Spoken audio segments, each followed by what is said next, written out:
Salam alaikum wa rahmatullahi à tous, bonjour à tous et bienvenue dans notre épisode numéro 21 de notre émission Nos sœurs ont du talent.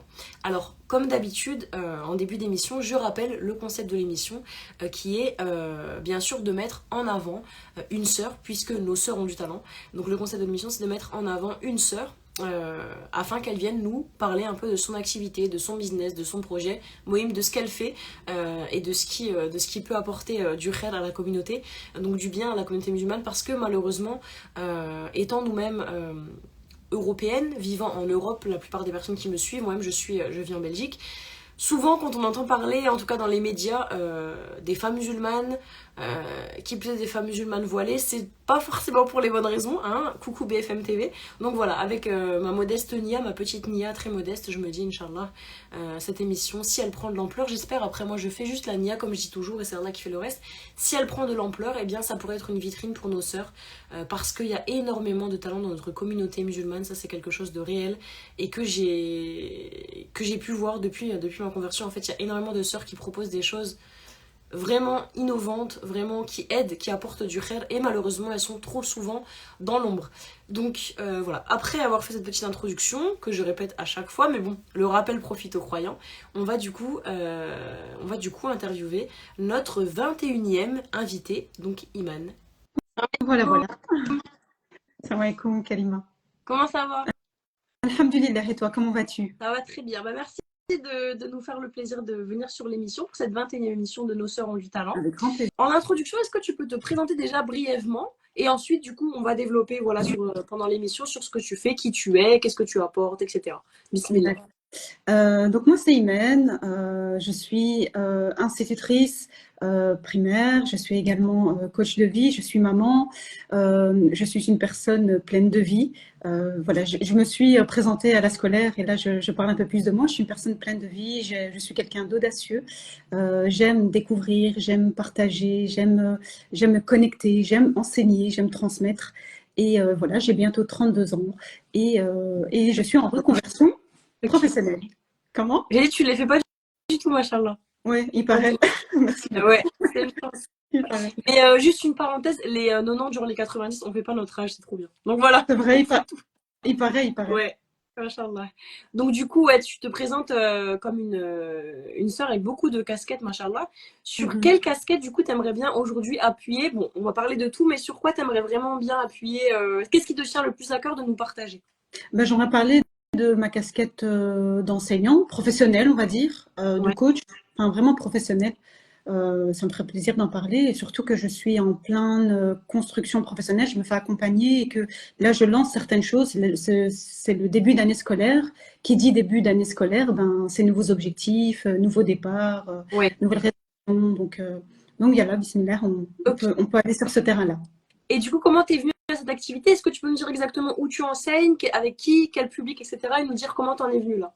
Alors, moi, je suis, comme j'ai dit juste avant, je suis en reconversion professionnelle, donc je suis enseignante depuis 2015. Je suis institutrice primaire et j'ai enseigné quelques années. J'ai enseigné dans l'enseignement ordinaire pendant 1 an et puis j'ai enseigné dans l'enseignement spécialisé. Alors, je ne sais pas comment on dit en France, mais en tout cas en Belgique, ce sont des écoles euh, qui sont conçues pour des enfants avec des difficultés. Mhm. Donc, il y a différents types. Donc, moi, c'était le type 1 et le type 8.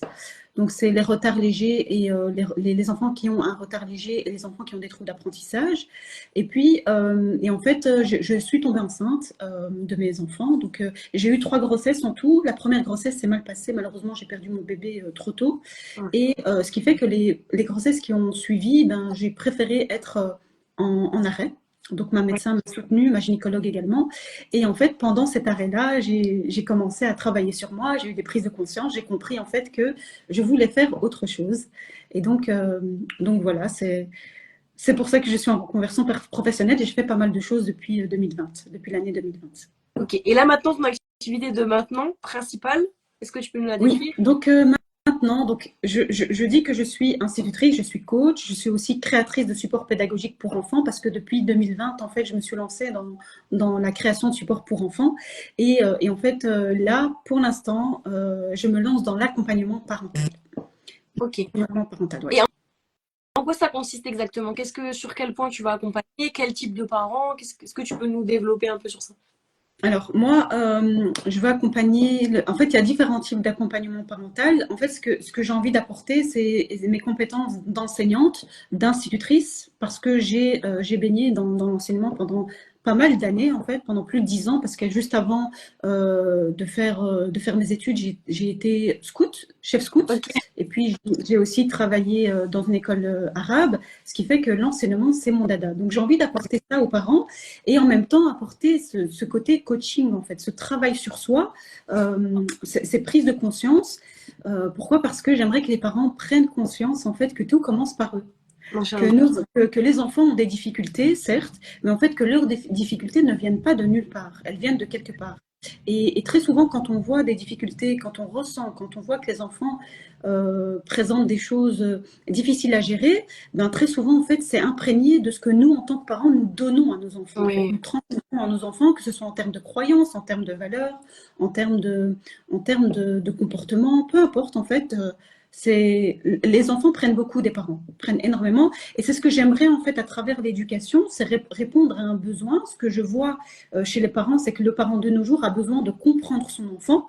Les messages que j'entends en général, c'est que je reçois pardon en général, c'est des parents qui me mettent en avant une situation, un comportement, qu'ils ne comprennent pas leur enfant, qu'ils ne savent pas comment faire.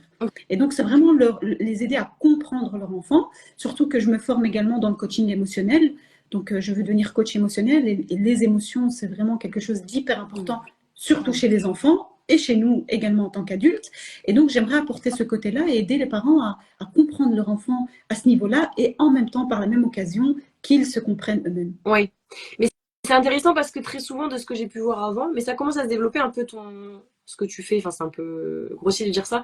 Mais c'est vrai que, bah, moi, voilà, j'ai bientôt 30 ans. Je pense que toi aussi, on a toujours été habitué à avoir une éducation qui est basée que sur l'enfant. Il faut lui dire ça, il faut faire ça, ceci, cela. Mhm. En oubliant qu'en fait, toi-même, tu es le propre miroir de tes démons, de tes Tout faiblesses. à fait. Et c'est vrai qu'en fait, la première école, le premier terreau sur lequel travailler, c'est nous-mêmes. Et c'est vrai qu'on oublie ça. Même au niveau religieux, subhanallah, Allah, il nous dit la première des choses pour changer un peuple, changez vous-même. Subhanallah. Exactement. Et même au niveau religieux, il y a une sacralisation des parents. Donc les Ouais. parents sont vraiment sacrés et je pense que c'est un peu dans toutes les religions et surtout mais beaucoup dans la religion, dans la spiritualité musulmane. Mais ce qu'on oublie en fait, c'est que les parents ont aussi des devoirs. Ouais. Donc malheureusement, et c'est ce que je constate, c'est que notre génération à nous, 90, 80, 90, ben, en fait, à l'heure actuelle, ils portent énormément de blessures, énormément de traumas. Nos parents ont fait de leur mieux et j'en suis totalement consciente, mais ils ont fait aussi, ils ont fait également des erreurs. Ouais. Pourquoi? Parce qu'ils ont certains devoirs. Et en fait, c'est ce que j'aimerais apporter, c'est que nous, aujourd'hui, à l'heure actuelle, nous avons des enfants, que nous avons des devoirs envers nos enfants. Et donc, effectivement, l'enfant, on lui transmet une certaine éducation, parce qu'il y a aussi le respect. On doit leur transmettre le respect, mais il y a un abus à ne pas avoir. Oui. Un abus. Je pense qu'on est beaucoup dans l'abus, dans l'autorité abusive, et il faut trouver un équilibre entre l'autoritarisme et le laxisme, parce on tombe également dans un certain laxisme, parce qu'on donne la parole aux enfants, on écoute enfin nos enfants, mais c'est aussi à l'excès. Et donc, il y a beaucoup de parents qui sont démunis par rapport à ça. Oui, c'est vrai. Mais c'est vrai que, subhanallah, enfin, c'est un truc, enfin, ça fait pas plaisir quand on le dit, mais c'est vrai qu'il y a quand même une sacralisation des parents. Des fois, enfin, franchement, il y a des situations, subhanallah, moi je suis convertie, je lisais beaucoup de témoignages au début de ma conversion, il y a des trucs, ça dépasse l'entendement, en fait, tu vois, parce que, en fait, Astaghfirullah, c'est limite du shirk des parents, Mhm. Astaghfirullah, tu vois, vraiment, en mode, c'est ta mère, c'est ton père, le djinna, il est sous mes pieds, c'est sacré, tu dois vraiment être, tu vois, Oui. subhanallah. Et c'est vrai que c'est Alors, pas, ouais. ce que Dieu nous demande, c'est de faire preuve de réflexion, de raisonnement, de réfléchir en fait. Et on est totalement capable, ben, en fait, de remarquer un comportement et de se dire s'il est correct ou incorrect. Mhm. Tu vois, on est capable de le faire et pour ça, il faut faire ce travail sur soi. Il faut développer une certaine relation à soi-même. C'est ça, en fait, il faut une certaine. Mais c'est un djihad nefs. Du coup, c'est une humilité qui est Exactement. énorme de te dire, bah, moi-même, j'ai des faiblesses énormes. Je dois me soigner avant d'éduquer mon enfant. Et tu vois, moi, personnellement, j'ai pas encore d'enfant. Bon, je ferme la parenthèse de ma vie privée. Bien Et sûr. c'est un truc qui me freine aussi, c'est parce que j'ai tellement peur de mal faire. Parce que je sais que j'ai plein de blessures, j'ai plein de faiblesses. que d'un côté, même moi, je suis dans l'excès à l'inverse. Je me dis, j'ai tellement peur de mal faire que j'ai même limite pas envie d'en faire ça. Tu vois ce que je veux dire? Donc, c'est difficile d'être. Soit on est trop conscient et on sait que ça va être difficile, il y a trop de choses à gérer. Soit on est laxiste en mode, par exemple, Marie, il est un peu dans le style en mode, ouais, mais ça va aller, il y a plein de gens qui l'ont fait avant nous. Tu vois, l'extrême inverse de moi, tu vois. Et je trouve que c'est dur de savoir se positionner, subhanallah. Ouais. Après, on ne naît pas mère, on Ouais. ne naît pas maman, on apprend à le devenir. Et c'est ce que j'aime dire, c'est que mes enfants sont mes premiers enseignants en fait. Ils m'ont appris à devenir maman. Tu vois, Ah, donc mais c'est c'est avec beau. eux que j'ai appris. Tu sais, avant d'avoir des enfants en général, et c'est à ça que ça sert, les 9 mois de grossesse. Donc on fabrique un enfant dans ma barrique, et en fait on se renseigne, on va à la recherche d'informations, on lit beaucoup de théories sur le rôle de maman et aussi sur ce que nous enseigne notre spiritualité. Mais réellement, sur le terrain, on ne sait pas comment on va réagir, on ne sait pas à quoi va ressembler notre enfant. Même lui, il vient au monde et en fait, lui-même, il ne sait pas à quoi s'attendre. En fait, lui-même, il apprend. Ouais. Et on apprend beaucoup avec notre enfant et on ne est pas parent. Donc voilà, on a beau planifier autant que possible, Ouais. finalement, c'est Dieu qui a tout, c'est Dieu qui gère finalement. Ouais. Nous, on fait juste ce qu'il faut, on fait juste les causes et puis c'est Dieu qui gère le reste. Mais c'est vrai parce que c'est rassurant aussi de lire plein de choses, de dire, ah, je ferai comme ci, je ferai Exactement. comme ça, de tout planifier. On a besoin de ça. Mais toi, concrètement, quand tu dis accompagnement parental, est-ce que tu peux me donner par exemple une situation? Donc là, moi, j'ai un enfant, je viens d'accoucher, etc. Je fais appel à toi. Quels sont les services que tu vas me donner? Voilà, comment ça se passe en fait? Alors, il y a différents. Moi, je suis institutrice primaire, donc il y a différentes tranches d'âge. Je ne suis pas apte à accompagner quelqu'un qui vient Ah d'accoucher, oui, par d'accord. exemple.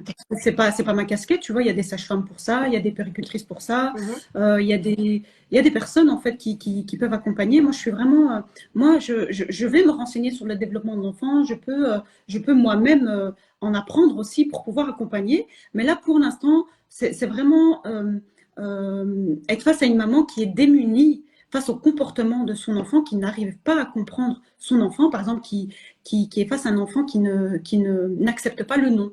Tu vois, par exemple, dire non à un enfant, c'est très compliqué. Il y a beaucoup de parents qui ont du mal à dire non aux enfants. Mhm. Et en fait, ils disent non et après, ils lâchent prise directement parce que leur enfant leur fait pitié, en fait. Tu vois, Ouais. tu vois? Et en fait, c'est aider le parent à trouver le juste équilibre et lui faire comprendre, par exemple, que l'enfant doit être confronté à la frustration et que s'il n'est pas confronté à la frustration, il y aura des dégâts à l'âge adulte. Ok. Et faut voir loin, en fait. Il ne faut pas voir juste ici et maintenant. Parfois, c'est bien de voir ici et maintenant, mais parfois, quand on veut transmettre certaines choses, certaines valeurs à nos enfants, il faut penser loin. Parce que là, il est Ouais. enfant, mais un jour ou l'autre, nous, on ne sera plus, en tout cas, je l'espère, j'espère qu'on ne sera plus derrière notre enfant en Ah lui oui. disant tu dois faire ça, tu dois faire ça, tu dois faire ça. Parce que de Mhm. notre génération, il y a quand même beaucoup de personnes qui sont assistées, qui attendent que leurs parents disent ça, disent ça, Ouais, disent c'est ça. vrai. Mais je pense qu'il faut avancer et il faut voir loin avec nos enfants. Ok. Du coup, c'est un accompagnement par rapport à des situations problématiques, mais c'est vraiment pour les personnes qui vont ensuite regarder sur YouTube si elles sont intéressées par ce que tu proposes. Est-ce que c'est un accompagnement genre à long terme ou alors par exemple il y a des forfaits, je sais pas, à la journée, enfin je sais Ouais. pas, tu vois ce que je veux dire? Est-ce que tu En peux me fait, là, détailler un peu? je suis justement en train de construire mes offres. Ah oui, d'accord. Je compte faire de l'accompagnement individuel. Donc ça, en fait, pourquoi est-ce que je me dirige déjà vers l'accompagnement parental? Parce que ça, c'est important de le préciser. Ouais. C'est que moi, je suis enseignante. Donc, je suis institutrice primaire. Donc, j'ai toujours accompagné des enfants.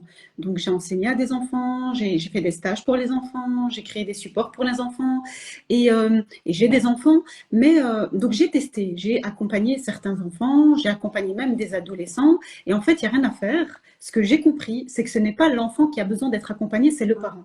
Et c'est pour ça, en fait, que je me dirige vers l'accompagnement parental, parce que c'est aux parents de prendre conscience de certaines choses, parce que c'est lui le premier accompagnant de son D'accord. enfant. C'est lui le premier, en fait. C'est lui qui doit avoir les clés en main pour pouvoir aider son enfant à grandir, tu vois. Donc là, maintenant, donc j'ai compris ça. Et donc là, je suis en train de construire mes offres. Donc, je vais proposer de l'accompagnement individuel. Donc, j'ai déjà mis à jour mon calendrier qui est sur mon compte Instagram, qui est en lien dans ma bio. J'ai un lien où il y a plusieurs choses. Mhm. Et donc, je vais proposer l'accompagnement individuel. Je vais aussi construire des offres pour un accompagnement en groupe. Ouais. J'aimerais bien créer des ateliers en présentiel. J'adore le présentiel. Mhm. Pour moi, le présentiel, il a une certaine valeur qu'on ne retrouve pas en fait dans le virtuel. Donc, je vais faire aussi du virtuel. D'ailleurs, je compte lancer une masterclass ce dimanche, Inch'Allah. Mais là, je vais le dire dans la newsletter. Donc, ceux qui sont ici, celles qui sont ici le savent déjà, pour parler de la rentrée des classes. Et donc, je veux aussi organiser des formations, pourquoi pas, mais ça, c'est sur, ça, c'est sur un futur proche ou moyen proche, je ne sais pas. En tout cas, voilà, je suis en train de construire mes offres. Une séance de coaching en général, donc moi, je suis coach, donc en fait, c'est le coaching qui vient appuyer sur mes compétences dans l'enseignement, dans l'éducation.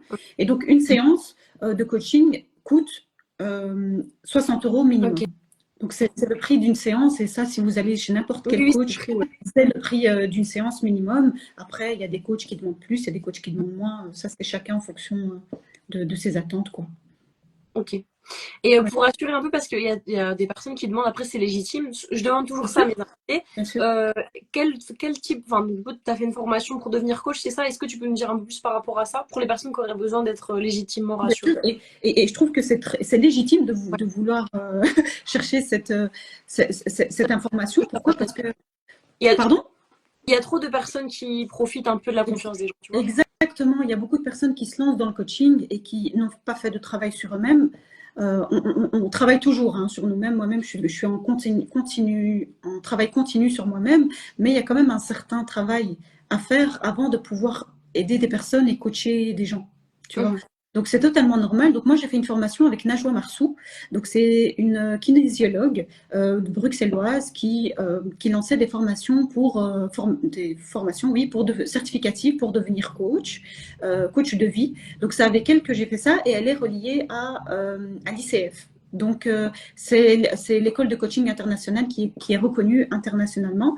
Je ne sais Ok. pas si ça se dit ce que je viens de dire, mais et du coup oui c'est reconnu, mais je dois faire certaines heures pour pouvoir encore plus appuyer sur la certification. Donc j'ai une certification D'accord. donnée par Najwa Marsou qui est mentor, mais il y a comme je dois aller chercher l'accréditation et ça pour ça je dois faire un certain nombre d'heures, je dois me filmer en coaching et je suis obligée de travailler pour ça quoi. Je peux pas inventer des coachings donc voilà, Ouais. faut laisser le temps au temps, mais effectivement je l'ai fait dans le cadre de l'ICF. Ok, donc du coup ça veut dire que tu te formes tout en formant en fait. Tu proposes déjà tes Donc services de... je me Ouais. suis formée et on continue en fait à se former. Pour moi, dans la pratique, c'est vraiment un énorme outil d'apprentissage. Mhm. Et une personne qui a juste la théorie, je pense qu'une personne qui a juste la théorie sans pratiquer ne saura pas donner ce qu'elle peut en fait à 100%. La Ouais. pratique est super importante et on en apprend aussi. En fait, et c'est comme ça que j'ai compris que je voulais me diriger vers les parents parce que j'ai coaché. Si je n'avais pas coaché, j'aurais pas compris que je Ah, devais prendre ok. telle ou telle direction. Ouais. Tu vois, j'ai coaché des adolescents, j'ai accompagné des enfants et ça j'adore faire. Et j'ai bien compris que c'est les parents que je veux me diriger vers la parentalité. Tu vois, donc si je m'étais pas si j'avais pas mis mes compétences en En pratique, pratique, si ouais. je n'avais pas coaché sans mon accréditation, je l'aurais jamais su. Tu Ouais. vois, Subhanallah. Mais c'est c'est pour ça comme qu'on dans... acquis ces compétences. Oui, bah c'est comme dans tout domaine en fait de la vie, même dans le domaine religieux, subhanallah, on a beau faire du fiqh et tout ce que tu veux, et Exactement. il faut pratiquer en fait, il faut aller sur le terrain et faire notre djihad nefs, on est obligé, tu vois. Exactement. Et l'équilibre, il est important. Donc dans tous les domaines. Donc voilà. Est-ce que je voulais savoir, après c'est un personnel, tu me le dis, c'est pas grave. Est-ce que Oui. tu, donc quand tu vas accompagner les parents en question, est-ce que tu vas amener le prisme religieux ou alors tu considères que c'est de la sphère privée et voilà. Alors moi, je préfère parler de spiritualité Ouais, et pas de religion, parce que pour moi, une religion, ça met déjà dans une certaine ouais, c'est vrai. case. Moi, je veux m'ouvrir à tout le monde en fait. Donc, je ne veux pas qu'il y ait que des musulmans qui viennent chez moi. Quand je parle de spiritualité, on parle de valeurs, et je pense on parle d'universalité également, et je peux très bien me connecter à tout le monde. Ouais. Tu vois, même, bien sûr, il y a des notions religieuses, bien sûr, si je suis face à une maman qui est de la même religion que moi, c'est possible, bien sûr, ça va venir sur le terrain. C'est Ok, totalement normal. Et encore, je vais pas parler de religion, mais de spiritualité musulmane, tu vois. Mais d'accord. si tu as un parent qui n'est pas musulman, je vais lui parler de spiritualité, mais sous forme de valeurs, de comportement, Machin. de connexion à soi, mais pas parler de religion, voilà, de règles, de jurisprudence, non, ça Ouais. non. D'accord. Ouais, parce que en fait, et c'est vrai, hein, subhanallah, c'est très subtil ce que tu as dit, c'est vraiment vrai. Quand tu dis religion et quand tu dis spiritualité, pourtant les deux se relient, pas tout le temps, mais ils ont forcément des liens. On n'a pas le même rendu à l'oreille. Religion, c'est très enfermant, tu vois, tandis que Oui. spiritualité, c'est pas non plus un folklore, hein, mais on sent il y a plus d'universalité en fait. C'est quelque chose qui peut parler à tous. Exactement. Voilà. Moi, c'est ce que j'ai compris, c'est ce Mhm. que j'ai appris.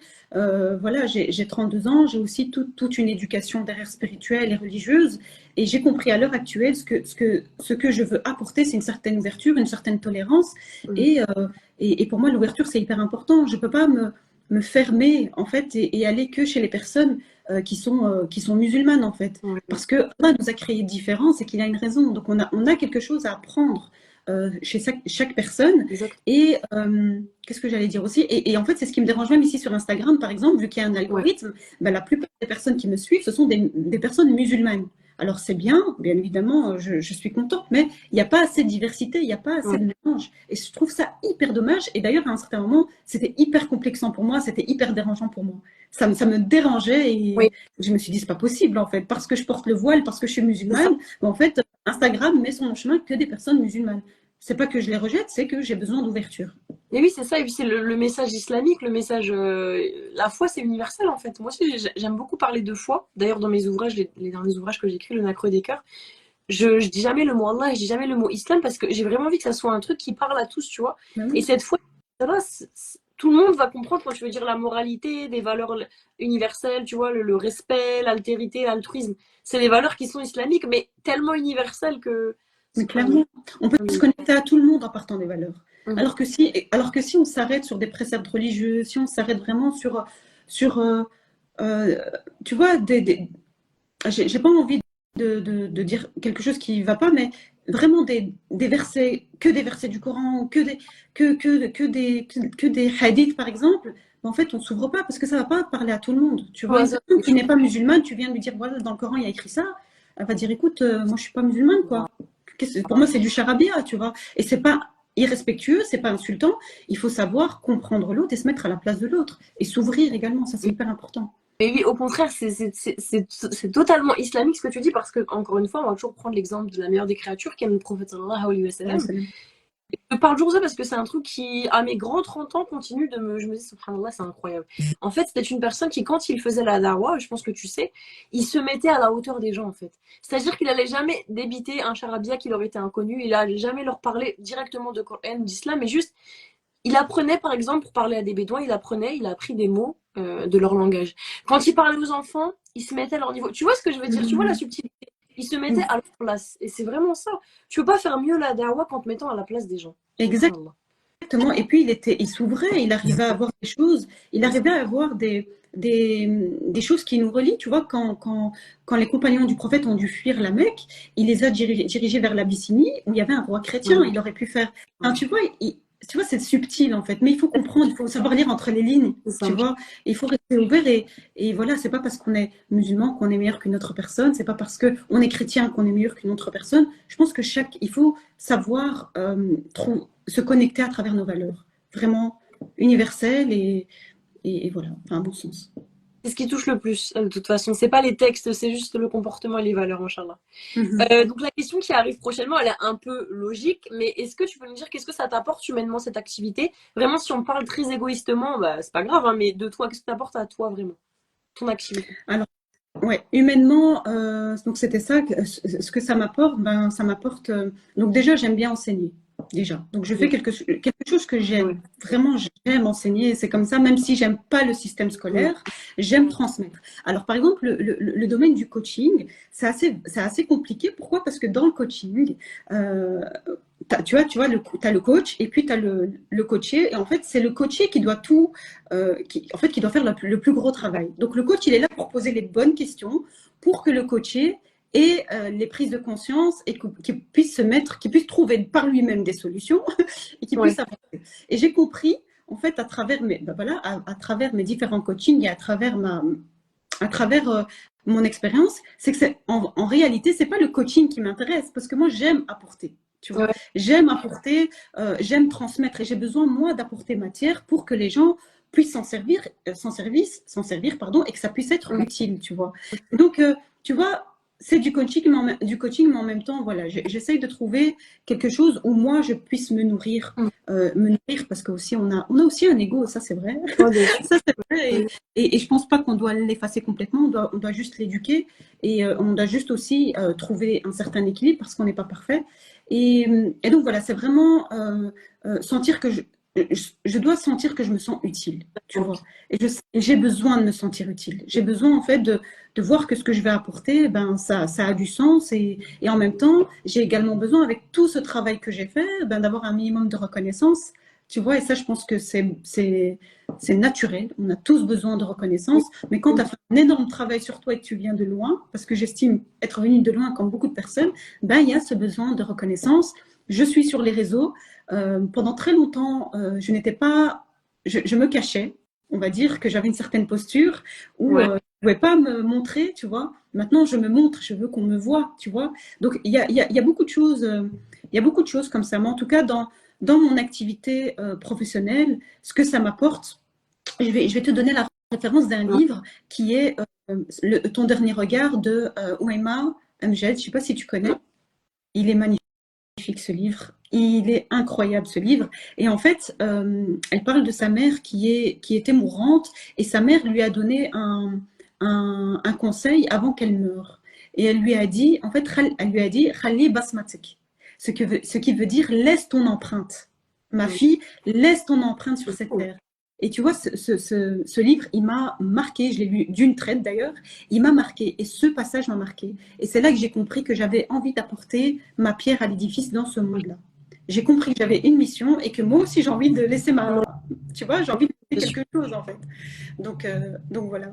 Je pense que c'est ça, c'est vraiment me sentir utile et laisser qu'on se souvienne de moi et qu'on se souvienne positivement, tu vois, de manière agréable de ce que j'ai pu apporter, tu vois.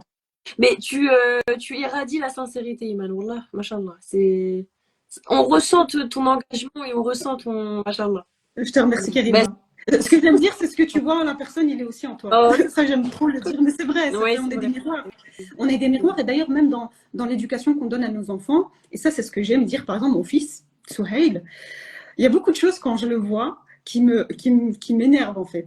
Et en fait, je comprends grâce à ce travail que je fais sur moi, c'est que c'est mon miroir. Et en fait, ce que je vois en lui, ben, en fait, moi aussi, je suis comme ça, tu vois. Donc, on est des miroirs les uns pour les autres et c'est important d'en prendre conscience, que ce soit une chose positive, plutôt agréable que tu vois chez quelqu'un ou une chose désagréable. Tu vois, si tu vois une personne qui est têtue, qui te casse les pieds, ben, pose-toi la question parce que si tu vois ça chez elle, ben, c'est ton miroir en fait. Tu vois ce que je veux dire ou pas? Ouais, c'est ça. Donc voilà, merci beaucoup, Kalima. Non, mais c'est sincère. Mais ça me fait rigoler, entre parenthèses, c'est un rire jaune. Parce que moi, j'ai pas encore d'enfant, mais j'ai vu ça avec mon mari. Genre, tu vois, au début que je me suis mariée, bah, tu sais, la première année, c'était super dur, on va pas mentir. Et j'ai une sœur qui m'a dit, et je l'écoutais pas, regarde la nefs. Elle m'a dit, ce que tu vas reprocher à ton mari, tu vas le voir chez toi. C'est ton miroir. Moi, j'étais en mode, ouais, n'importe quoi, ok, pas du tout. Mais en fait, tout ce que je lui reproche, c'est moi. Et quand tu comprends ça, quand là, il donne la sagesse de ça, tu te dis, en fait, le plus gros des travails, et ça sert à rien de lui faire le rappel, tais-toi, en fait. Travaille sur toi. Je te jure, mais c'est ça. Et c'est le problème dans le monde dans lequel on est aujourd'hui, c'est qu'on s'occupe trop de ce que l'autre. En fait, on s'occupe trop de ce que fait l'autre, ou ce que dit l'autre, ou ce qu'est l'autre, alors qu'en réalité, ce qu'on voit en l'autre, il est en nous. C'est scientifiquement prouvé, on a de neurones miroirs, et même dans l'éducation, moi en tout cas, dans mon éducation spirituelle, c'est ce que j'ai appris. Ce que tu vois chez l'autre, il est chez toi. Tu vois. Et ça, on l'oublie malheureusement, et c'est à cause de ça qu'il y a beaucoup de problèmes de nos jours. Il y a beaucoup de problèmes de connexion, vraiment. Ego aussi. Ouais, vraiment, énormément. Est-ce que cette activité, tu comptes la faire toute ta vie, cet accompagnement parental? Alors, toute ma vie, je ne sais pas, parce que depuis 2020, j'ai changé 20 millions d'avis. Ah, Je ne sais pas. Mais en tout cas, pour l'instant, à l'heure actuelle, je veux vraiment faire ça. Vraiment, c'est quelque chose que j'aime beaucoup faire. Vraiment, oui. Là, pour l'instant, je me lance. Je suis en plein dedans. D'ailleurs, je viens de faire un appel parce que j'ai enfin lancé ma newsletter. C'est une chose que je voulais faire depuis longtemps. Donc, les personnes qui nous suivent ici, n'hésitez pas à aller sur ma page Instagram. Il y a mon site internet où vous pouvez vous inscrire à ma newsletter. Et donc, je veux vraiment accompagner les parents. J'ai vraiment envie d'apporter quelque chose et de les aider parce qu'il y a un besoin derrière. Et en fait, ce qui est très important pour moi aussi, c'est le bien-être de l'enfant. Ouais. Très, très important. Et c'est pour ça, en fait, que je me dirige aussi vers l'accompagnement parental parce que j'ai un vécu et je pense qu'on est beaucoup, en fait, à avoir des blessures qui viennent de l'enfance. En fait, tout le monde a des blessures, ça vient de l'enfance. Déjà, on a tous des blessures. Impossible qu'une personne n'en ait pas. Et en fait, moi, j'ai des grosses blessures et ça vient de mon enfance. Et j'ai envie, en fait, d'apporter des outils aux parents, d'apporter matière aux parents pour éviter, en fait, que les enfants d'aujourd'hui aient les blessures que moi, j'ai eu en fait, que moi et j'ai fait tout un travail dessus, ça coûte de l'argent, ça prend du temps, ça prend de l'énergie. Et si on peut éviter aux enfants d'aujourd'hui d'être des adultes avec plein de blessures, c'est à nous de faire ce travail-là et c'est ce que je veux apporter aussi aux parents, tu vois. Donc pour l'instant, je suis là-dedans, j'espère continuer longtemps et puis on verra comment ça va aller. Et puis l'avenir, je ne le connais pas, Ouais. je fais confiance en Dieu, on verra ce qu'il en est. Mais j'aimerais bien rebondir sur une chose, enfin deux choses. J'en prie. Ouais. Tu as dit c'est impossible de ne pas avoir de blessure quand on est enfant. Est-ce que mon côté pessimiste du coup va J'en prie. demander. Mais du coup, je sais pas à quoi ça sert, mais enfin comment on peut dire ça genre, ça veut dire qu'on peut pas avoir d'éducation presque parfaite qui fait qu'on n'aura jamais de blessure? Comment tu peux dire que forcément on en aura une? Tu vois ce que je veux dire? Parce que déjà, on n'est pas parfait. Donc la perfection n'existe pas. Allah nous a créé imparfait et en tant que parents, en fait, c'est pas parce qu'on est parent, c'est pas parce qu'on aime notre enfant qu'on ne fait pas d'erreurs. D'accord, ok. Tous les parents font des erreurs. Tous les parents. Et ça commence, très sincèrement, ça commence sans vouloir culpabiliser, hein, d'accord, mais c'est juste pour montrer un exemple. Ça commence quand le bébé qui a 8 mois, par exemple, vers 7, 8, 9 mois, il y a la peur de l'abandon. D'accord. Donc, le bébé a peur d'être abandonné. Si, par exemple, tu n'as pas le choix, tu dois travailler et que tu mets ton enfant en crèche, d'office, en fait, ça va créer la blessure de l'abandon chez ton enfant. Mais c'est pas voulu, c'est de manière inconsciente et c'est involontaire, tu vois. Donc, en fait, on fait certaines choses à nos enfants et d'office, il y a des blessures qui se créent chez nos enfants. Et d'ailleurs, ça ne vient pas que des parents. Hein. Ça ne vient pas que des parents, ça vient aussi de l'école, ça vient aussi de la famille, ça vient en fait de part et d'autre. Et donc, d'office, l'enfant, en grandissant, il aura des blessures. Maintenant, le plus important, ce n'est pas de savoir est-ce que j'aurai vraiment des blessures ou pas. L'important, c'est de donner de donner une certaine éducation et d'avoir les outils pour aider notre enfant à prendre conscience de lui-même, Ouais. de lui-même, et ça commence dès l'enfance, de l'aider à savoir qui il est, pourquoi il est là, qui l'a créé, pourquoi il a été créé, après ça dépend de chaque spiritualité, quel est son but ici, et pourquoi des fois il a mal, pourquoi il n'a pas mal, de vraiment d'aider à se comprendre, à comprendre ses émotions, parce que l'aider à faire ça, lui transmettre ça, à l'âge adulte, il aura plus de facilité à s'écouter. Ok. Un enfant à qui on ne transmet pas cette compréhension de soi, si un enfant, on ne le laisse pas vivre ses émotions comme il le faut, par exemple la colère, la tristesse, ce sont des émotions qui ne sont pas acceptées, en fait, qui sont difficiles à accepter en tant que parent parce qu'on ne veut pas voir notre enfant mal, en fait. On veut qu'il soit joyeux. Et en fait, si on ne lui apprend pas à accepter ces émotions-là, à l'âge adulte, ce sera compliqué, tu vois. Et donc, l'enfant, il aura des blessures et nous, notre rôle, c'est de l'aider, c'est de lui donner tous les outils possibles pour qu'à l'âge adulte, il puisse vivre avec et les penser et en tirer des leçons. Ok, subhanallah. Mais c'est beau et à la fois c'est un peu déprimant parce qu'en fait on se dit mais dans tous, peu importe le cas de figure, il va avoir des blessures, c'est trop triste. Tu vois ce que je veux Ouais. dire? Et en même temps, c'est de se dire, en fait, pour sortir de ce côté défaitiste, pessimiste, c'est de se dire en fait que finalement, si on a été créé, si Allah nous a créé, c'est qu'il y a une raison. on doit l'adorer. Et si on a des épreuves, c'est qu'il y a une raison également. Et en fait, c'est pas parce que nous, on fait ce qu'il faut pour penser nos blessures, pour être mieux, en faisant ce travail sur soi, que ça veut dire que notre enfant, on va lui transmettre que des bonnes choses et qu'il aura rien à faire, tu vois. C'est Oui. pas possible. Chaque être humain a été créé pour une raison. Et ça, c'est la mission de vie aussi qui vient, Mm. parce que j'y crois. On a tous une mission de vie et nos enfants également. Nos enfants également, ils ne le savent pas encore et nous-mêmes, on ne le sait pas encore, mais ils ont aussi un but, ils ont aussi une mission de vie et ils vont devoir être confrontés à la difficulté. Ok. Donc en fait, ce que tu es en train de dire, si je résume, c'est qu'on peut pas, on pourra jamais éviter à nos enfants d'avoir des blessures, mais on peut leur donner les outils de les dépasser quand ils seront plus grands, en ayant déjà et en ayant conscience d'eux-mêmes, c'est ça? Exactement, Ok. exactement. Mais c'est vrai, hein, parce que même, par exemple, je vois du côté des personnes que je côtoie au niveau de ma famille, sans rentrer dans les détails, je vois qu'il y a certaines émotions, même chez les petits, même maintenant chez des personnes très proches de moi à l'âge adulte, qui ne, qui, qu'on ne leur laisse pas exprimer. Par exemple, je vois que certaines personnes, la colère, c'est un truc, oh non, non, faut pas se mettre, tu vois, alors que c'est quand même quelque chose de sain quand on a besoin. Bien sûr, ça veut pas dire tout casser, mais tu vois, Mhm. je crois qu'il y a un peu une éducation à exactement comme tu as dit, à pas faire de vagues et à être très lisse. Oui, Euh, exactement. Et aussi, en fait, l'émotion, c'est une chose qui vient nous donner une information sur nous-mêmes. Comme je t'ai dit, on est des miroirs les uns pour les autres. Un parent qui voit son enfant s'énerver, qui voit son enfant se mettre en colère, ça lui donne d'office une information sur lui-même. Et en plus de ça, ben, il y a aussi cette autorité qui, tu vois, il y a l'enfant qui vient être en colère et il vient, on va dire, d'une certaine manière, confronter cette autorité que moi j'essaye de mettre en tant que parent. Ah ouais. Je sais pas si tu vois ce que je veux dire, tu vois. La colère, c'est venir s'imposer. Si tu t'imposes face à ton parent, en fait, finalement, il y a certains parents qui vont voir ça comme de l'irrespect, qui Ouais, vont voir ça comme un comportement irrespectueux, déplacé, alors que ça n'a absolument rien à voir. La colère est une émotion saine. La tristesse, c'est une émotion saine. Les enfants ont besoin de pleurer. Les enfants ont besoin d'être en colère et ils ont besoin de rire également. Un enfant qui rigole trop, ça peut déranger certains parents. ok. Malheureusement, ça peut déranger. Pourquoi? Parce que le parent lui-même ne rigole pas assez, tu vois. Ok. Donc, tu vois, c'est tout ça. Vraiment, les émotions, ça vient donner une information sur nous-mêmes, sur soi-même. Et si on ne s'écoute pas, ben, on aura du mal à écouter notre enfant. Ok. C'est super riche, franchement, subhanallah, il nous faudrait 2 heures de live. Mais ma deuxième question, j'ai pas oublié, c'est pourquoi tu as plus vu des lacunes chez le parent? Pourquoi tu t'es plus tourné vers un accompagnement parental qu'un accompagnement pour les enfants? Et j'ai une hypothèse, tu vas me dire si c'est bon ou pas. Parce qu'un enfant, en fait, tout simplement, il est sur la fitra, donc il n'a pas encore forcément de lacunes. C'est plutôt ça ou pas? La réponse. Donc c'est clair qu'un enfant naît pur.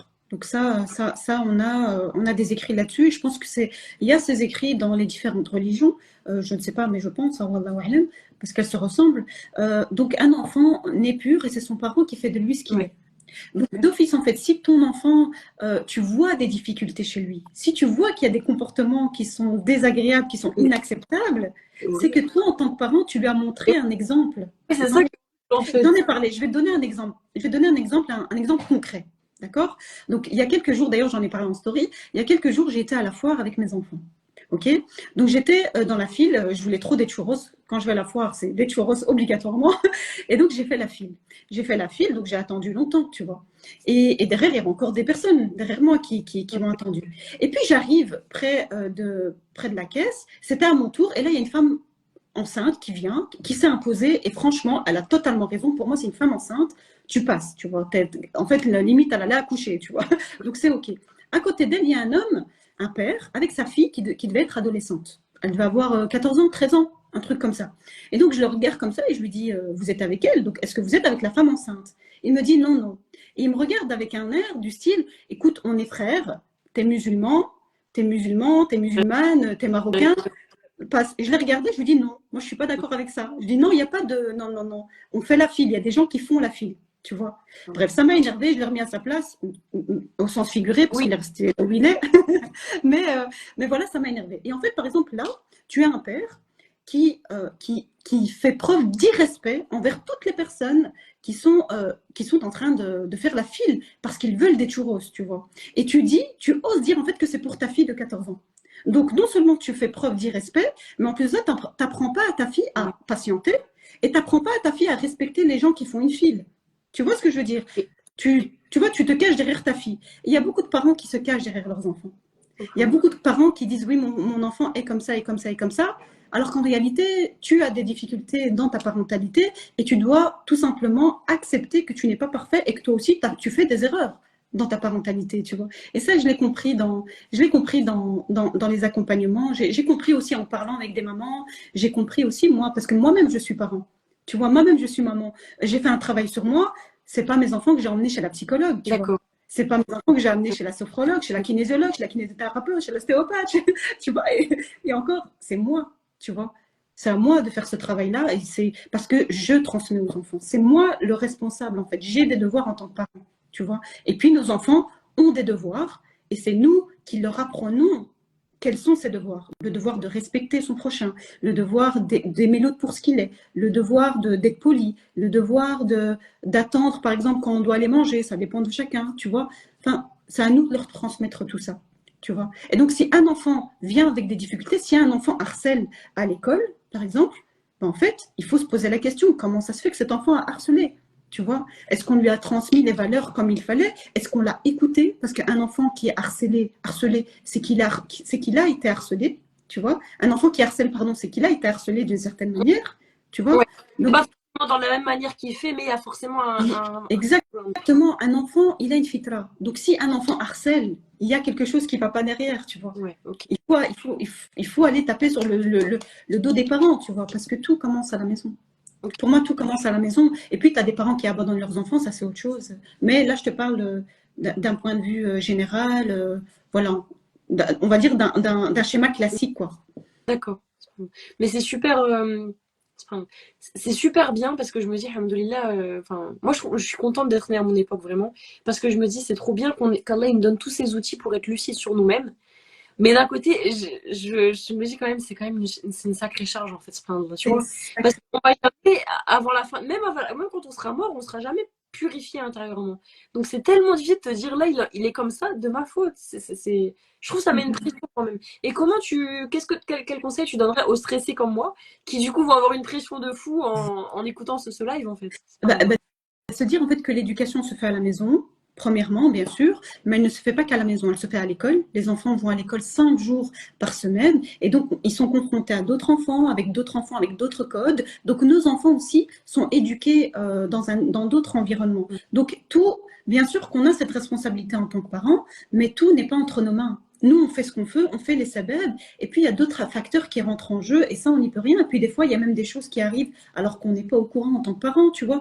Donc il y a beaucoup de choses. Et puis de se dire en fait que nous, on fait ce qu'on peut, nous, on fait de notre mieux et qu'on laisse Dieu faire le reste. Ouais. Tu vois, ça c'est important. Bien sûr, il y a cette part de responsabilité, mais elle doit être juste. Tu vois, on ne doit pas être dans la culpabilité H24. Et c'est ce que je veux aussi donner aux parents, c'est que bien sûr, chacun prend sa part de responsabilité, mais on ne doit pas non plus culpabiliser H24. Ouais. L'important, c'est de sortir de cette victimisation, parce qu'il y a beaucoup de parents qui sont dans ce schéma de victimisation, qui ne prennent pas leur part de responsabilité, mais après, il faut trouver un certain équilibre. Et c'est comme ça qu'on ne tombe pas dans le laxisme, tu vois. Parce que si tu prends ta part de responsabilité, coucou Kalima, Ouais. si tu prends ta part de responsabilité et qu'après tu culpabilises tellement que tu donnes tout à ton enfant, là, il y a un problème aussi, tu vois. Ouais. Il faut trouver l'équilibre entre l'autoritarisme et le laxisme. Et en même temps, et après, quand on a une spiritualité en général, ben, on fait confiance en Dieu, quoi. Oui, c'est ça. En fait, il y a beaucoup de lâcher prise, il y a beaucoup de tawakkul, machallah. Ouais, voilà, exactement. Est-ce que tu pourrais nous dire maintenant, Iman, après, enfin, c'est vraiment super riche, j'apprécie beaucoup, machallah. Merci. Mais est-ce que tu pourrais nous dire une chose, de façon générale, que tu aimes le moins, la chose que tu aimes le moins dans cette activité? Qu'est-ce qui est le plus touchy pour toi, on va dire? Ok, ce que j'aime le moins, que ce soit dans l'enseignement, que ce soit dans le coaching, c'est l'administratif. C'est de faire des rapports, c'est la comptabilité. C'est ça, je pense qu'il y en a plein qui détestent ça. Voilà, ça j'aime pas, ça j'aime pas. Et en fait, ce que j'aime le moins également ici, on va dire sur Insta, c'est qu'il n'y a pas assez d'ouverture, très sincèrement. Ça c'est très difficile. Et aussi quand tu fais un travail sur toi, en tout cas moi je suis en plein dedans, c'est que parfois tu te sens en décalage. Et c'est compliqué parce que voilà, t'as l'impression de comprendre certaines choses et tu veux rapidement que l'autre en fait comprenne certaines choses et puis tu veux aller trop vite. Donc, ça c'est de moi à moi. C'est que je dois travailler sur moi pour comprendre que le résultat ne m'appartient pas. Tu vois? Donc, moi, l'obligation de moyens, c'est comme ça qu'on dit, mais pas de résultat, tu vois. Le résultat, il ne m'appartient pas. Oui, Et je pense que ça, c'est compliqué. Tu vois, quand tu accompagnes des personnes, quand tu vois que la personne, ben, elle ne fait pas tout ce qu'il faut, qu'elle ne se donne pas à 100%, ben après, tu es déçu, tu vois. Tu te dis, mais c'est hyper dommage. Il y a des personnes comme ça, c'est mais normal.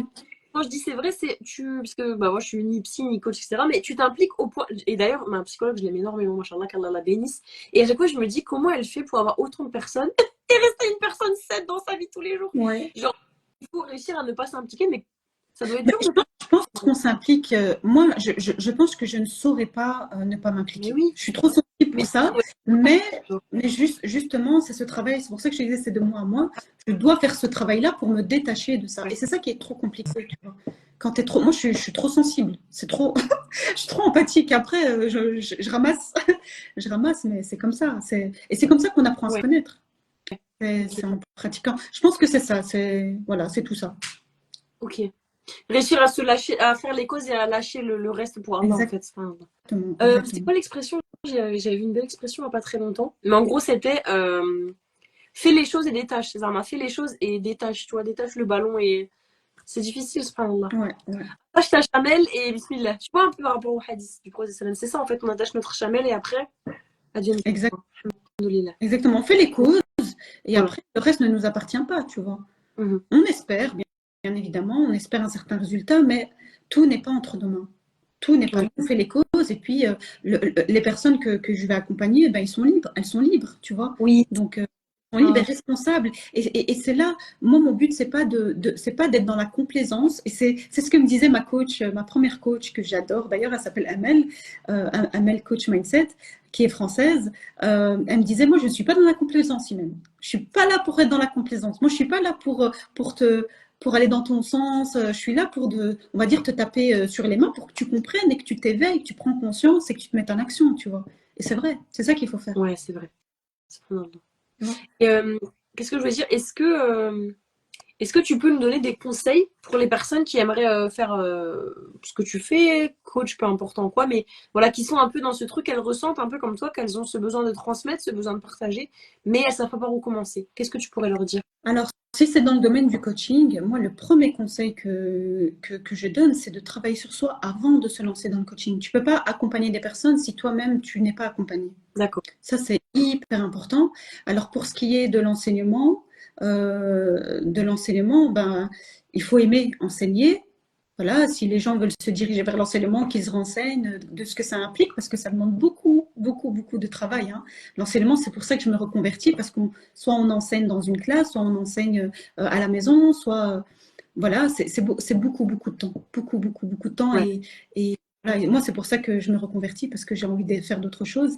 Et moi, je dirais que ce soit dans l'activité dans laquelle je suis ou dans toute autre activité, c'est de faire le premier pas. Alors, De faire le premier pas. C'est-à-dire en fait que parfois on veut faire quelque chose, on veut se lancer dans un projet, mais on attend. Comment? je répondais aux commentaires, je disais à la sœur avec plaisir, barakallahu fik. Il n'y Donc, a pas donc, de je disais, donc de faire le premier pas, c'est-à-dire que parfois on veut faire des choses, on a un projet, que ce soit l'accompagnement parental, que ce soit offrir des services, que ce soit vendre des produits. On veut faire des choses, mais on attend toujours le moment idéal. Oui, c'est ça. Il y a pas de moment idéal, il n'existe pas le moment idéal. Le moment idéal, on le crée. On le crée. Moi, quand je me suis lancée dans la création d'activités pour les enfants, j'ai pas attendu que ça soit parfait en fait. Oui. J'ai pas attendu que ça soit parfait. Et d'ailleurs, c'est Saraba, une amie qui m'a aidé à me lancer. Pourquoi? Parce que je voulais lui offrir, attends, voilà, parce que je te vois plus. Je sais pas, j'arrive pas à enlever les commentaires. Ouais, voilà. Bref. Donc j'ai offert un classeur d'activité à son fils et elle m'a dit, Imen, lance-toi en fait. Ouais. J'ai commencé très bas avec un prix dérisoire à 10 euros. Tu vois, tu vois ce que je veux dire? Alors que c'est du travail, mais c'était pas parfait. Mais je me suis lancée. J'ai fait le premier pas. Oui. Et ça, c'est vraiment un conseil que je donne si vous voulez faire un travail. Et aussi, une chose très importante, c'est de se faire accompagner. De se faire accompagner. L'entrepreneuriat, en tout cas, si c'est l'entrepreneuriat que certaines veulent toucher, c'est pas facile. il faut se faire accompagner. Moi, je me suis lancée en 2020, on est en 2024, je me fais accompagner juste aujourd'hui, hein, à l'heure actuelle. Donc, j'ai toujours voulu faire tout seul, c'est pas possible. On a besoin de déléguer certaines choses, D'accord. tu vois. Donc, euh, donc voilà, Te lancer, ne pas attendre le moment idéal qui finalement n'arrivera pas parce que c'est toi qui le crée et exactement. avoir l'humilité de se dire bah, je peux pas te faire Mhm. tout seul et je me fais accompagner, je délègue, machallah. Exactement. Un live très très riche, machallah. Et maintenant on va passer du coup au mot de la fin et ensuite Ouais. à ma question préférée qui est la dernière. Est-ce que tu aurais un mot de la fin pour clore l'interview et ensuite Attends, on passe j'essaie juste d'enlever les commentaires parce que je sais pas si ça va apparaître dans la vidéo, à la... mais ça T'inquiète. apparaît pas. Ok, parce que je te vois pas. Oui, J'ai appuyé et puis je te vois plus. Enfin, je te vois, mais entre les commentaires. Donc le mot de la ouais, fin. Le mot de la fin, qu'est-ce que je vais dire? Ben, c'est le travail sur soi, il est hyper important. Moi, c'est ça que j'ai envie de faire prendre conscience aux gens et aux personnes autour de moi, c'est de travailler sur soi parce que la relation à soi, elle est hyper importante. Et moi, ce que j'aime dire, après, c'est chacun sa façon de voir les choses et ça, c'est selon moi, selon ce que je comprends de ma spiritualité et de mon éducation spirituelle, c'est que ta relation à toi, c'est le point d'intersection, à mon sens, entre ta relation au divin et ta relation aux autres. Tu vois? développer. Donc, c'est-à-dire que, tu vois, on a la relation verticale, on parle souvent de relation verticale, donc ce qui est lié à Dieu, tu vois, et on parle de relation horizontale. Je ne sais pas si tu as déjà Ouais, entendu ces termes-là. Et en fait, il y a aussi une relation qui est à prendre en compte, c'est la relation centrale. Donc, c'est celle qui permet de rejoindre les deux, tu vois, qui permet de lier les deux.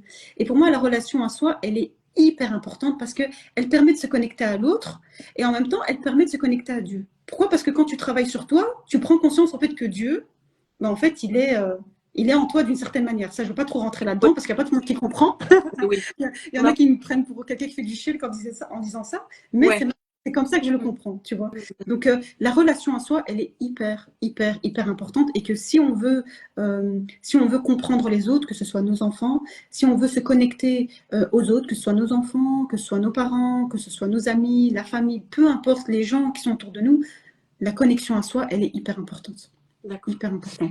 De toute façon, c'est même pas, il n'y a même pas besoin de parler de shirk parce que c'est juste réel. Tu vois, une personne qui va être, par exemple, on reprend l'exemple de l'éducation, qui a été toujours éduquée dans la violence, la réprimande, le blâme, etc. Elle va pas avoir une relation de douceur avec Allah. En fait, elle va voir Dieu comme quelqu'un de châtieur, enfin, je sais même pas si ça se dit, mais quelqu'un de dur. Tu vois, je Exactement. pense que c'est. Et même là, il nous dit d'avoir le bon soupçon sur lui. Allah, subhanallah, il nous dit d'avoir le bon soupçon sur lui. Subhanallah. Donc ça veut tout dire. Exactement. Et puis, si on va même plus loin, Dieu, quand il nous a créé de terre. Donc, il y a toute une histoire, je vous invite à aller chercher, enfin, elle est assez connue. Il nous a créé de terre et il a insufflé son souffle en nous. Tu vois. Et donc, si on part du principe qu'Allah ne disparaît pas et qu'il est éternel, son souffle est encore là. Tu vois.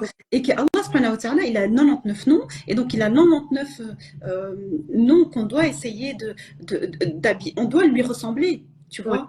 Et oui, bien donc, sûr. et donc, quand on fait ce travail sur soi, ben, en fait, on va se connecter à lui. Et d'office, en fait, c'est nous, quand on est sincère, bien évidemment, et qu'on a une belle intention et qu'on veut évoluer, ben, d'office, en fait, on essaye de s'imprégner de ces noms-là. Et ça se ressent dans notre comportement, ça se ressent dans le comportement qu'on a envers nous-mêmes et envers les autres. Parce qu'il y a aussi un certain comportement à avoir envers soi-même. Ce n'est pas logique d'aller chez une personne, de lui dire t'es belle, t'es magnifique, etc., etc., mais que nous, avec nous-mêmes, on va devant le miroir et qu'on se trouve, on se trouve hideuse, Oui. tu vois. Il y a un problème. Mhm. Et donc voilà, c'est ça. Relation. Quand on parle de travail sur soi, c'est la muhasaba. Ce que tu entends, c'est vraiment cette introspection qu'on nous demande de faire chaque jour en tant que croyant. Ou ça va, enfin, bien sûr, ça va plus loin, mais c'est ça la base. Oui, c'est cette introspection, c'est que ce soit spirituel, que ce soit religieux, peu importe, en fait, c'est vraiment se connecter à ses sensations, se connecter à ses émotions, c'est apprendre à s'écouter, apprendre à s'écouter vraiment parce qu'on ne s'écoute pas assez, à s'estimer, et ça peut être lié à la spiritualité, ça peut être lié à la religiosité, peu importe en fait, peu importe, et à mon sens, ce qui aide à se connecter à soi-même, c'est l'accompagnement. On a besoin d'accompagnement, on a besoin de personnes qui nous accompagnent Vraiment. pour se connaître en fait. Si je peux juste rajouter quelques petits tips par rapport à ça, parce que j'aime bien donner des tips quand je peux. Nous, en tout cas, au niveau de mon parcours spirituel aussi, on nous a dit quelque chose qu'Omar ibn al-Khattab lui-même nous a conseillé. Il nous a dit avant de te faire juger, Yom Al-Qiyam, juge-toi toi-même. Donc là, on part sur le domaine de l'introspection. Et ce qui est bien, moi j'ai commencé à faire depuis quelques années, sous le conseil de personnes très pieuses, machin là, c'est tous les soirs de prendre un petit carnet et de faire son introspection. Un petit plus pour ce que j'ai fait de bien, un petit moins pour ce que j'ai fait de mal. Et au début, vous allez vous dire, mais qu'est-ce que tu... Au début, c'était un peu brumeux, t'es en mode, mais je sais pas, qu'est-ce que j'ai fait de bien. Et en fait, à force, ton acuité face à toi-même, elle s'affine et tu vois tes mauvaises liens, tu vois tes mauvaises intentions. Tu vois quand tu as une mauvaise pensée, tu vois quand... Et après, à force, tu le vois tout de suite. Et ça te saute aux yeux quand tu essayes d'avoir... Tu vois, quand tu as des mauvaises pensées, quand tu as du West-West, ça te saute aux yeux. Ça, c'est très bien. Et vraiment, un truc à révolutionner la vie, pourtant, c'est un truc normal, mais vraiment, les psychologues... Ça fait 2 ans que je suis accompagnée, ça a changé ma vie, man. C'est incroyable. Wallah. C'est incroyable, Mais c'est je suis d'accord avec toi. Moi, incroyable. moi, je suis passée par ma médecin, je suis passée par une psychologue, par une sexologue, parce que ça aussi c'est important, par une kinésithérapeute, une ostéopathe, une kinésiologue, une sophrologue, une réflexologue. Je suis passée par toutes les médecines alternatives et elles m'ont toutes apporté quelque chose. Mais toutes, en fait, toutes. Et parfois, il faut oser, il faut pas se cantonner à des croyances. Tu vois, une psychologue, c'est pour les fous, mais ça, c'est n'importe quoi.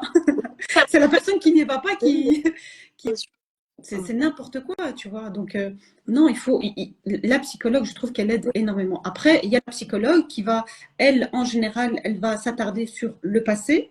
Et puis, tu as des personnes qui vont t'aider à avancer. Il y a des psychologues qui aident à avancer. La mienne m'a aidé à avancer, mais je me suis quand même fait accompagner à côté par des coachs, Ouais, par une kinésiologue, tu vois. Donc, chacun a son domaine d'expertise. c'est ça. Il faut savoir s'écouter et savoir pour pouvoir se diriger vers la bonne personne. Parce qu'on a besoin de, même si on fait notre introspection, on se pense le plus sincère possible, on a besoin d'un regard extérieur. Wallah, on a besoin. Parce que notre tête est Exactement. fort pour nous faire croire, ah, t'es la meilleure, t'es la personne la plus. Et en fait, tu te rends compte, non, pas Oui, parce forcément. on a notre ego. Il ne faut pas oublier qu'on est né. Allah nous a créé avec un ego. Il a son utilité. Il ne faut pas l'effacer. Il doit être là. Mais et donc si on est seul, ben en fait notre ego va nous parler. Tu vois, on aura plein de souhaits et puis le diable va venir. Il va encore plus appuyer. Donc on peut pas être seul. On a besoin d'être accompagné. Une personne qui dit elle a pas besoin, elle veut être seule, ben un jour ou l'autre elle va se cogner, elle va ramasser, elle va tomber dans une très grosse épreuve qui va lui dire maintenant tu te lèves et tu vas être accompagné parce que c'est comme ça, on a besoin d'être accompagné. Exactement. Bah, juste à ce sujet, après on finira sur ça, c'est une anecdote. J'ai une personne de ma famille qui est un peu plus vieille que moi, très très Mhm. fière, vraiment très fière. Les psychologues, c'est pour les fous. Moi, je suis comme si, moi, tu vois, par exemple, par rapport au mariage, moi, je me marierai à tel âge. Tu vois, vraiment sûre d'elle. Il y a quelques... Subhanallah. Quand je l'ai su, j'ai pas été heureuse, mais je me suis dit, tu vois, il y a une logique dans les choses. Il y a quelques mois de ça, elle a fait une grosse dépression, un burn-out. Et jamais de sa vie, pour elle, c'était burn-out, c'est un mot anglais, c'est faux, ça n'existe pas, tu vois, c'est que dans les séries américaines. Et ben en fait, c'est pour la première fois de sa vie, à 30 ans passés, elle est partie voir un psychologue et elle a compris que t'es pas infaillible, ma belle. T'es pas infaillible. Clairement, clairement, ouais. C'est Ouais. vraiment ça. Si on veut pas prendre en main notre santé mentale, à un moment donné, le corps il va dire ciao et tu vas la prendre en main, de gré ou de Mais force. exactement, le corps, il est tellement bien fait qu'il somatise à un certain moment. Les maux mentaux, ben, en fait, ils apparaissent de manière physique, tu vois. Il faut s'écouter. Et il y en a beaucoup qui disent aussi que mon psychologue, c'est Dieu. Et à un moment donné, il faut rester terre à terre, il faut retourner sur terre. On a été créé de terre et de lumière, en fait. Donc, à un moment donné, on a besoin de se reconnecter. Et il y a des personnes, Allah, ok, en fait, c'est comme la personne qui va mourir, là, Ouais, qui est dans un immeuble en feu, qui attend que Dieu lui donne la main pour lui dire, je vais te sauver de là. Mais en fait, non, il y a des pompiers qui arrivent, ils vont t'aider à te sauver, tu vois, à être sauvé. Donc, faut rester logique, en fait. Faut rester logique. Allah parle aux gens doués d'intelligence, c'est pas pour rien. Machallah, c'est une belle fin. Bah, du coup, maintenant, on va passer à la dernière question qui est ma préférée. Donc, je la rappelle pour les personnes qui regardent et qui ne connaissent pas le concept. Nos sœurs ont du talent, c'est une émission qui donne la parole à nos sœurs qui ont du talent. Tout est dit dans le titre. Et du coup, à chaque fois, à la fin de l'interview, je demande à nos sœurs, à la sœur qui est interviewée, de donner le compte Instagram d'une sœur, parce que c'est une émission pour les musulmanes, qu'elle a aimé, qu'elle trouve inspirant, qu'elle apprécie. Et je me dis comme ça, Inch'Allah, on essaye de, un petit peu, faire une chaîne un peu de sororité, faire une boucle de sororité entre nous. Peut-être que la sœur que Iman va mentionner va venir sur l'émission, elle mentionnera à son tour. Tu vois ce que je veux dire? Et ça fait une cercle vertueux de sororité. Donc, est-ce que tu as pu réfléchir à un conte que tu appréciais particulièrement? Alors, j'ai réfléchi et en fait, il y a plein de comptes Ouais, que j'aime trop. Et en fait, j'avais pensé à une personne. En fait, j'avais pensé à deux personnes. ouais. à deux personnes. Une, pourquoi? Parce que c'est ma collègue, on va dire c'est ma collègue, elle est plus ou moins dans le même domaine que moi. Et donc je me suis dit, ce serait bien de lui donner la parole, lui donner de la force. Et elle sait très bien que je la soutiens. Et en même temps, c'est une manière de m'éduquer, moi, mon ego, parce que très souvent, quand on est confronté à une personne qui est dans le même domaine que nous-mêmes, que soi, ben en fait, on a peur que l'autre nous met de l'ombre, etc. Donc il y avait aussi ça, et donc je voulais vraiment lui donner la parole. Et puis j'ai pensé à une autre personne, elle m'est venue en tête. Et en fait, aujourd'hui, c'est son anniversaire. J'ai vu récemment que c'est son anniversaire. Et puis je me suis dit, tu sais quoi, c'est elle que je vais mentionner. Parce Bien, que machallah. j'adore les anniversaires. C'est Mais comme c'est ça. trop bien, ça J'aime trop va fêter les super anniversaires. cool. Trop mignon. Voilà. Donc c'est Sophrologie Nori. Ah, Donc non. c'est Sophrologie Nori, c'est ma sophrologue. Est-ce que C'est tu peux, ma... Comment? est-ce que tu peux l'écrire dans le chat comme Oui, ça? bien sûr, bien sûr. Donc c'est... alors, je ne sais pas si... Sophrologie... Bon, je Ah sais oui, pas... c'est le premier. Ouais, Non. je sais pas si... bon, elle s'appelle Sophrologie Nori, mais je sais pas si... bref, ça ressemble à ça. Je sais pas si le trait, il est en Ouais, bas ou en haut. ouais, c'est un Euh, trait du plus. Ça Ah marche. ouais, très du bas, bref. Donc c'est Sophrologie Nori, donc c'est ma sophrologue. D'accord. Et, euh, et c'est une personne juste magnifique. Déjà, c'est son anniversaire, donc joyeux anniversaire. Non. Et j'ai pensé à elle parce que c'est une personne qui m'apporte énormément, qui m'apporte beaucoup. Et la dernière fois, une fois, j'avais participé à un iftar, donc durant le ramadan, et elle était là parce qu'elle elle était là et son mari faisait la présentation de l'iftar. Et en fait, le fait qu'elle soit là m'a beaucoup rassurée. Tu vois, parce que c'est ma sophrologue et je devais faire une intervention. Elle m'a regardé, Imen, Ouais, ancre-toi, ancre-toi, ouais. ancre-toi. Et donc, elle m'a donné des rappels. Et le fait qu'elle soit là, ça m'a beaucoup apaisée. Et puis, elle aussi de la communauté musulmane. Et elle a beaucoup apporté, elle apporte beaucoup d'apaisement. Et puis, en plus, elle a lancé un jeu concours aujourd'hui pour son anniversaire. Donc, voilà, il y a beaucoup de choses. Et elle est dans le don également. C'est vraiment une très belle personne. Et même dans mes consultations, elle me facilite les choses. Tu vois, elle est à mon écoute, elle m'aide à m'écouter. Enfin, vraiment, c'est vrai une personne qui a beaucoup à apporter. Être Vraiment. de lumière, on les appelle comme ça, les personnes Pour qu'Allah moi, il ça, exactement. Exactement. Alhamdoulilah. Bah, du coup, on s'engage à lui faire un peu de publicité. Quand on aura fini le live, je la partagerai en story. Tu peux aussi la D'accord. et faire connaître son compte aux personnes D'accord. qui nous regarderont. Et puis, Inch'Allah, si elle veut venir sur l'émission, n'hésite pas à lui en toucher un ou deux mots, ça peut être vraiment sympa. Inch'Allah. Voilà. Bah, je vais lui en parler avec grand plaisir. Bon, bah, sur ce, Merci. merci d'avoir. N'oubliez pas qu'il sera en retransmission sur YouTube d'ici à quelques semaines, Inch'Allah. Et je te remercie grandement, Iman, d'être venu. Tu es quelqu'un, sincèrement, de très solaire, de très dans le don, et on sent vraiment ta sincérité. Machallah, que ça fait très plaisir. Mais de toute Merci, façon, Kalima. dans cette émission, j'ai que des personnes comme ça. Je me dis, Alhamdoulilah, Allah, il m'aime parce qu'il me donne vraiment des gens qui sont. Machallah, ça fait très très plaisir. Alhamdoulilah. Merci, Kalima. C'est pareil pour toi. Et effectivement, pour moi, on vibre avec des personnes. Et parfois, on rencontre même des personnes. Il y a quelque chose en fait qui se passe et on ne sait pas. C'est de l'ordre du spirituel et pour moi c'est que les âmes se sont rencontrées dans une vie en fait, une autre vie. Donc vraiment je te remercie beaucoup. Je te remercie pour ton invitation. Merci à Ikram, Iris Lovegood, comme elle s'appelle, de m'avoir mentionné et c'était un plaisir.